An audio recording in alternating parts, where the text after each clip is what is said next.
Hello guys, അപ്പോൾ ഇന്ന് നമ്മുടെ കോളേജിൽ ഒരു സംഘടനയുടെ സെലക്ഷൻ്റെ ഭാഗമായിട്ട് അഴീക്കോട് ബീച്ച് ക്ലീനിങ്ങിന് കാലത്ത് തന്നെ പോകേണ്ടി വരുന്നതിൻ്റെ വിഷമാണ് നിങ്ങൾ ഈ കാണുന്നത്. അത് കഴിഞ്ഞ് സ്റ്റാൻഡിൽ ചെന്നപ്പോൾ നമുക്ക് നമ്മുടെ പിള്ളേരൊക്കെ കിട്ടിയിട്ടോ. കാര്യം നേരത്തെ ചെല്ലാൻ അവർ പറഞ്ഞിട്ടുണ്ടായിരുന്നെങ്കിലും പിന്നെ അവിടെ നിന്ന് ഇറങ്ങിയപ്പോൾ കുറച്ച് ലേറ്റ് ആയിട്ടുണ്ടായിരുന്നു, ലാഗ് ഉണ്ടായിരുന്നു. അത് കഴിഞ്ഞ് നമ്മൾ നമ്മുടെ ഡെസ്റ്റിനേഷനായിട്ടുള്ള അഴീക്കോട് ബീച്ച് എത്തി. അങ്ങനെ നമ്മൾ ബീച്ചിലെത്തിയപ്പോൾ നമ്മുടെ സീനിയേഴ്സ് നമ്മളെ ഗ്രൂപ്പൊക്കെ ആയിട്ട് തിരിച്ചു കേട്ടോ.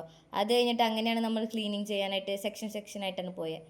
ഈ സംഘടനയിൽ ചേരുന്നവർ വീട്ടിൽ പണിയെടുത്തില്ലെങ്കിലും അതിന് പണിയെടുക്കുന്നു പറഞ്ഞു കേട്ടിട്ടോ. ഇപ്പോൾ കണ്ടുകൊണ്ടിരിക്കുക ഞാൻ.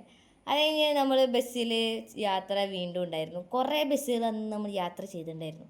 അത് കഴിഞ്ഞ് നമ്മൾ ഉച്ചനേരം ആയതുകൊണ്ട് വിശന്നപ്പോൾ നമ്മൾ തൊട്ടടുത്ത കടയിൽ നിന്ന് കുറച്ച് ഞം ഞം വാങ്ങിച്ച് കഴിക്കുന്നതിൻ്റെ ദൃശ്യങ്ങളാണ് നിങ്ങൾ ഈ കാണുന്നത്.